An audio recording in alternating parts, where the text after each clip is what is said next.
పొద్దున లేస్తే ఇప్పుడే నన్ను గలవనికే అమెరికా అధ్యక్షుడు వచ్చిండు, ఇప్పుడే రష్యా ప్రధాని ఫోన్ మాట్లాడిండు, అసలు ప్రపంచ దేశాల ప్రెసిడెంట్లందరూ నా బ్లెస్సింగ్స్ కోసం వెయిటింగ్ అని గొప్పలు చెప్పుకుంటా ఎవరి అపాయింట్మెంట్ అయినా చిట్కెల సంపాదిస్తా అని చెప్పి గీ కేఏ పాల్ సారు గిట్లా ఒక నాయకుని అపాయింట్మెంట్ కోసం ఎట్లా రోడ్డు పాలయ్యిండు చూడుర్రి.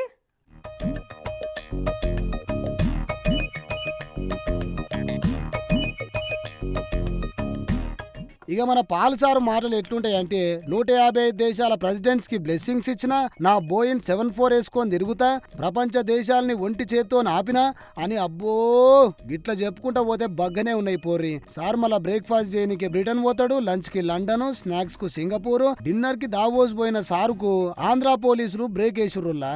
ఇక చెప్పా పెట్టకుండా అపాయింట్మెంట్ లేకుండా తాడేపల్లిలో ఉన్న ముఖ్యమంత్రి క్యాంపు కార్యాలయానికి వచ్చి లోపలికి పంపమని అడిగితే గేట్ దగ్గర ఆపిన పోలీసులు అపాయింట్మెంట్ లేకుండా లోపలికి పంపమని చెప్పిర్రు.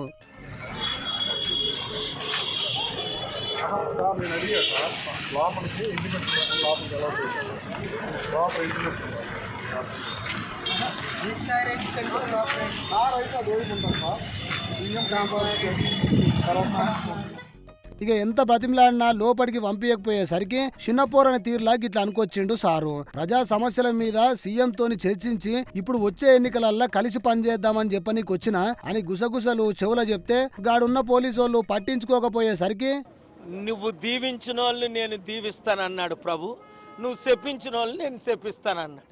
కేసీఆర్ గారు ముఖ్యమంత్రిగా ఉన్నప్పుడు నన్ను కలవలేదు, నేను శపించాను. హాస్పిటల్ ఉన్నప్పుడు కలిశారు కదా, మీరు ఇప్పుడే ఇవన్నీ అడిగితే ఎలాగా? హైపోథెటికల్గా నేను వచ్చాను.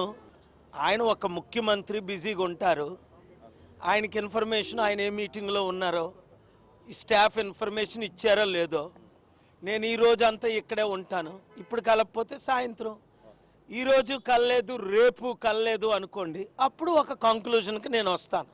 ఇవాళ మొత్తం ముఖ్యమంత్రి అపాయింట్మెంట్ కోసం వేచి చూస్తా, అపాయింట్మెంట్ ఇస్తే దీవిస్తా, ఒకవేళ ఇవ్వకపోతే శపిస్తా అని చెప్పి గిట్లా కారెక్కి వెళ్ళిపోయిండు సారు. మొన్నటిదాకా వైసీపీని తిట్టిన పాల్ సారు ఇప్పుడు సడన్ గా సీఎం క్యాంప్ ఆఫీస్ ముంగడికి వచ్చి గిట్లా లోపలికి పంపమని అడుక్కునుడు చూసి మస్తుగా నవ్వుకుంటా పాల్ సారు ఇంకెన్నిసార్లు అవుతావయ్యా నువ్వు నవ్వుల పాలు అనుకుంటున్నారట పోరి.